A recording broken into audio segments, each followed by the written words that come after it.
De l'éveil à la conscience, une conversation avec Eric Dubay par John Doe. Eric, c'est un véritable honneur de parler avec toi. Ton travail a joué un rôle déterminant dans mon propre éveil à la vérité sur notre monde. Et je sais que d'innombrables personnes ressentent la même chose. Aujourd'hui, je souhaite explorer ton parcours, tes idées et la direction que prend le mouvement à partir de maintenant. Excellent, ça a l'air bien, merci. Peux-tu nous parler de ton propre éveil? Qu'est-ce qui t'a ouvert les yeux sur la possibilité que nous ne vivions pas sur une boule en rotation? Y a-t-il des personnes ou des œuvres qui ont influencé celui-ci? Absolument. En grandissant, j'ai reçu l'éducation scolaire publique américaine typique, y compris ce que j'appellerais aujourd'hui l'endoctrinement héliocentrique typique du globe. Lorsqu'on m'a présenté pour la première fois le concept d'une Terre sphérique en rotation suspendue dans l'espace, je me souviens très bien avoir levé la main en classe et demandé au professeur comment il était possible que tout et tout le monde ne s'envole pas ou ne tombe pas de la boule. L'idée que les gens puissent se tenir à 360 degrés autour d'une boule géante en rotation me semblait tout simplement absurde. L'horizon était toujours plat lorsque je l'observais et le monde ne donnait jamais l'impression de bouger. La réponse du professeur, qui se résumait en un seul mot, était censée supplanter mon bon sens et mon expérience du monde. Il s'agissait de la gravité, une force mystérieuse suffisamment puissante pour maintenir les océans, les bâtiments et les habitants de la planète fermement collés à 360 degrés autour d'une boule en rotation, mais suffisamment faible pour permettre aux oiseaux, aux insectes, à la fumée et aux ballons à hélium de s'élever et de voler sans difficulté. À l'époque, cette explication ne m'a jamais vraiment semblé logique et j'ai gardé un doute persistant sur le modèle du globe héliocentrique jusqu'à mes 20 ans. Lorsque ma curiosité m'a poussé à chercher en ligne et ailleurs tout ce que je pouvais trouver sur le géocentrisme et la Terre plate.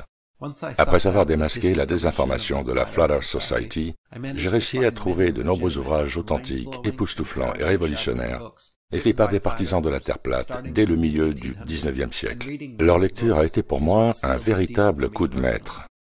Parmi les livres et auteurs que j'ai lus et que je recommande, on trouve « La Terre n'est pas un globe » de Samuel Robotham, « Synthétique cosmogonie » de Thomas Winship, « Terra Firma » de David Wardlaw Scott, « Sans preuve que la Terre n'est pas un globe » de William Carpenter, « La Terre tourne-t-elle? Non » de William Edgell, « Heaven and Earth » de Gabriel Henriette, « King's Dethroned » de Gerard Hickson, The Enlightenment of the World de John Abizade, et bien d'autres encore, trop nombreux pour être tous listés. J'en ai converti la plupart en PDF et en livre audio, accessibles gratuitement sur ericdubay.com. Parmi toutes les preuves que tu as recherchées et partagées, quelles sont les trois que tu trouves personnellement les plus indéniables? Je dirais que la première preuve irréfutable que la Terre n'est pas une boule qui tourne réside dans la physique naturelle de l'eau.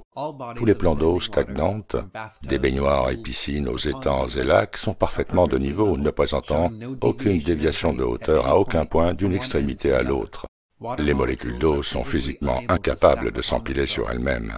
Il est donc physiquement impossible que des masses d'eau stagnantes présentent une convexité ou une forme quelconque à leur surface. Le modèle du globe terrestre contredit cette propriété physique démontrable de l'eau, en affirmant que les rivières, les étangs, les lacs et les océans de la Terre s'incurvent tous autour d'une boule. La deuxième preuve irréfutable que la Terre n'est pas une boule en rotation est l'horizon horizontal observé depuis le niveau de la mer par le hublot de votre avion à une altitude aussi élevée que celle des fusées et des ballons amateurs. L'horizon reste plat à 360 degrés, quelle que soit l'altitude, et s'élève jusqu'au niveau des yeux de l'observateur. Si la Terre était un globe et que l'horizon correspondait à la courbure de ce globe, comme on nous l'enseigne, l'horizon ne s'élèverait pas avec l'altitude, mais resterait par nécessité fixe et descendrait bien en dessous du niveau des yeux à mesure que l'on s'élève. La troisième preuve irréfutable est la photographie et les observations à longue distance. Si la Terre est réellement un globe de 40 000 km de circonférence, comme on le prétend, une courbure observable et mesurable doit être présente. À seulement 5 km, la courbure devrait déjà atteindre 1,80 m, et les chiffres augmentent exponentiellement à partir de là, comme vous pouvez le constater en saisissant la hauteur de votre observateur, la hauteur et la distance de votre cible dans un calculateur de courbure. Les vastes distances de visibilité des phares en mer, les montagnes lointaines observables par temps clair, et les centaines de kilomètres d'horizon plat visible en haute altitude détruisent complètement le mythe selon lequel la Terre serait une boule de 12 800 km de diamètre. Tu as effectué des recherches approfondies sur la NASA et d'autres institutions. Quelle est, selon toi, la véritable raison pour laquelle on nous cache la vérité sur notre Terre?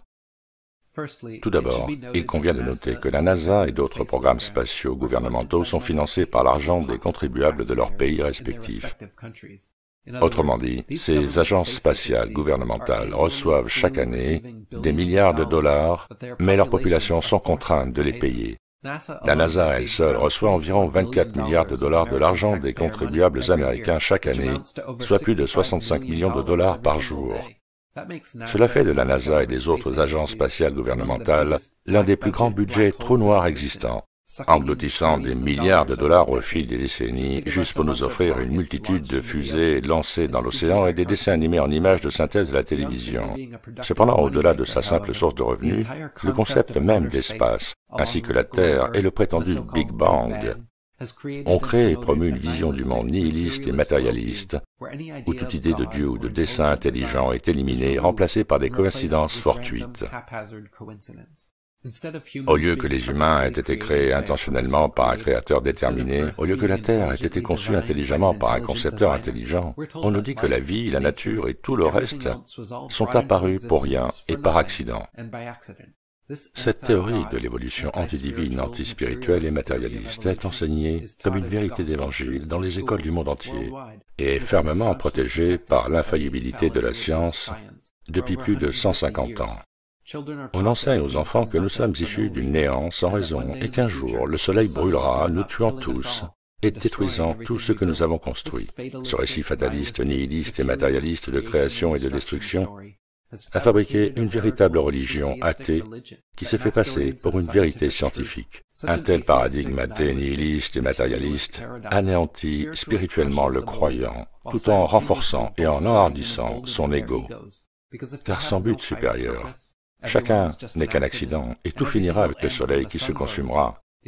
Seul compte réellement les plaisirs hédonistes et la consommation.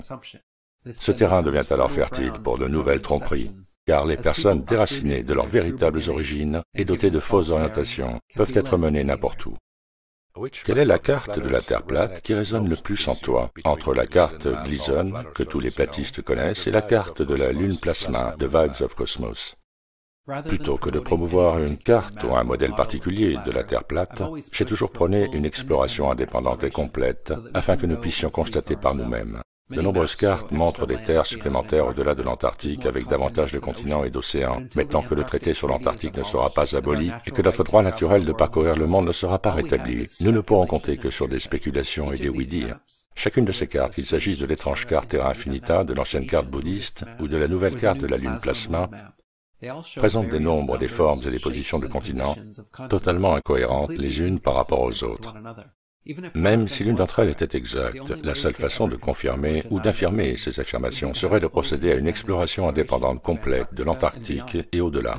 En attendant, les cartes les plus précises dont nous disposons sont celles qui ne présentent pas de terres supplémentaires non confirmées, jamais vues.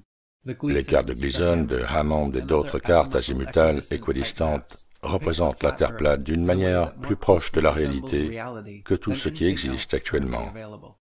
Je dirais que ces cartes contiennent probablement des inexactitudes, et je tiens à préciser que je ne les utilise qu'à des fins de visualisation et d'approximation. Mais si je devais choisir, je dirais sans hésiter que ce sont les meilleurs. Quel type de réaction négative, de pression ou de menace as-tu subi au fil des années de la part des médias, des plateformes en ligne, de tes proches ou d'autres personnes? Quel a été le prix le plus élevé que tu aies dû payer pour suivre cette voie? As-tu déjà eu envie d'abandonner, de renoncer à la lutte? J'ai effectivement reçu des menaces de mort, dont certaines ont été publiées sur mon blog, mais la plupart du temps, j'ai été fortement censuré et ridiculisé. Mon contenu a été banni de nombreuses plateformes au fil des ans, et même aujourd'hui, je suis en shadow banning. La théorie de la Terre plate est minimisée dans les algorithmes et les chaînes grand public qui dénoncent et prétendent démystifier mon travail bénéficient d'une large promotion. Dans ma vie personnelle, j'ai perdu des amis et des membres de ma famille à cause de mon travail. La dernière fois que j'ai vu ma grand-mère, par exemple, c'était le jour de mon anniversaire, il y a des années.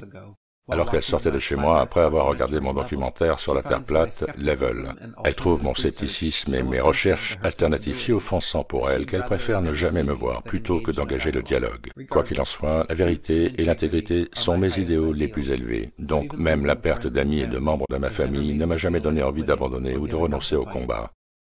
Si la Terre est vraiment différente de ce que l'on nous enseigne, crois-tu que d'autres vérités fondamentales sur les êtres humains nous sont encore cachées? Il est certain, et j'en ai parlé dans plusieurs de mes livres au fil des ans, qu'il existe bien d'autres choses que le monde qui sont enseignées comme des réalités, mais qui ne sont rien d'autre que de simples mythes. Le Big Bang, l'évolution, les dinosaures et les armes nucléaires, par exemple, sont tous largement considérés comme réels et légitimes. Mais mes recherches ont révélé qu'ils ne sont que des mythes et des mensonges bien construits.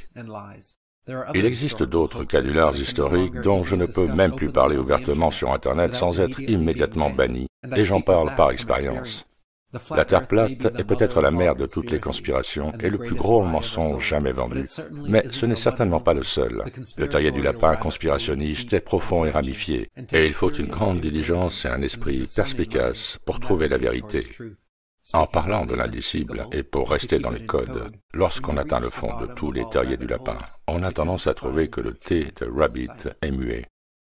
Qu'est-ce qui, à ton avis, fait qu'un individu commence à remettre en question les récits officiels, alors que d'autres, confrontés à la même information, choisissent de rester dans l'ignorance? Cette question évoque toujours deux citations similaires à mon esprit. La première de F. Scott Fitzgerald et la seconde d'Aristote. Le signe le plus authentique de l'intelligence est la capacité à envisager simultanément deux idées contradictoires. Et c'est la marque d'un esprit cultivé que de pouvoir envisager une pensée sans l'accepter ou la rejeter immédiatement. Pour apprendre quelque chose de nouveau, il est essentiel de suspendre temporairement son incrédulité, tout en assimilant des informations alternatives. La principale différence que je vois entre ceux qui sont capables de remettre en question les versions officielles et ceux qui choisissent de rester dans l'ignorance réside dans ce biais cognitif que beaucoup de gens manifestent envers ce qu'ils apprennent en premier.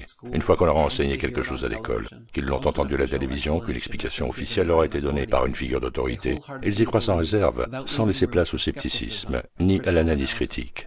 Oubliant qu'il y a toujours deux ou plusieurs versions d'une histoire, ils sautent aux conclusions et défendent obstinément leur position initiale, plutôt que d'assimiler ouvertement les nouvelles informations.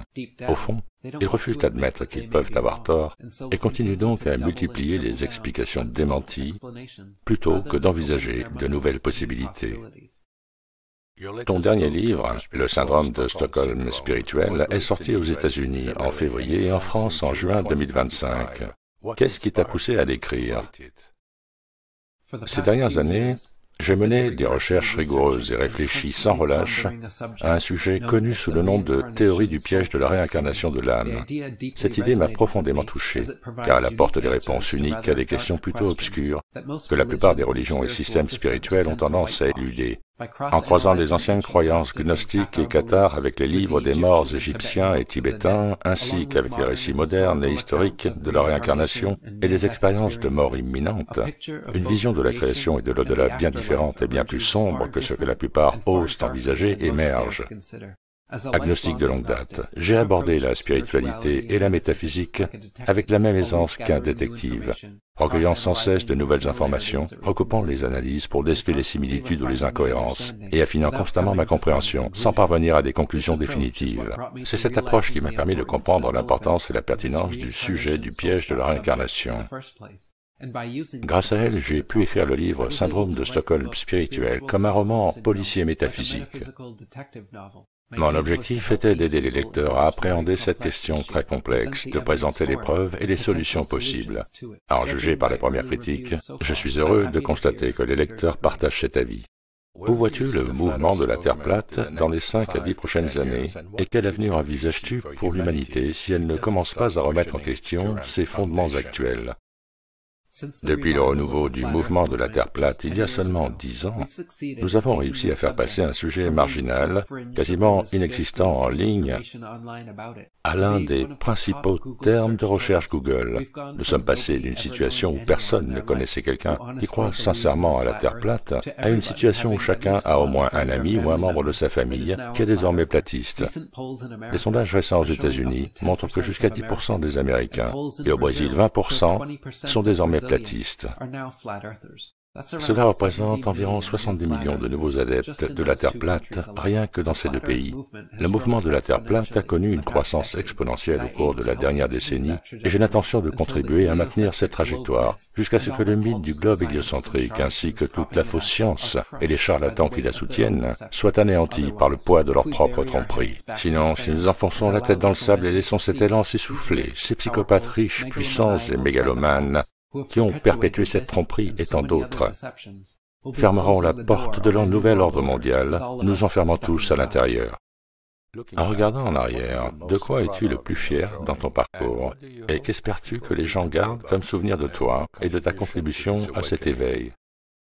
Je suis fier d'avoir été le catalyseur d'un mouvement mondial pour la Terre plate, dont la croissance est exponentielle et qui, je l'espère, constituera un jour le talon d'Achille du nouvel ordre mondial.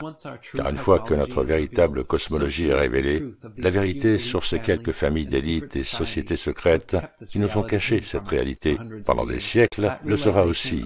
Cette prise de conscience à grande échelle pourrait inaugurer une nouvelle ère de lumière et mettre fin à la dérive tyrannique actuelle vers une dystopie orwellienne. J'espère que les gens se souviendront de moi comme d'un homme compatissant, honnête et intègre, qui a découvert la mère de toutes les conspirations, a enduré des moqueries sans fin pour faire passer le message et a fait ce qu'il pouvait pour dénoncer les faits.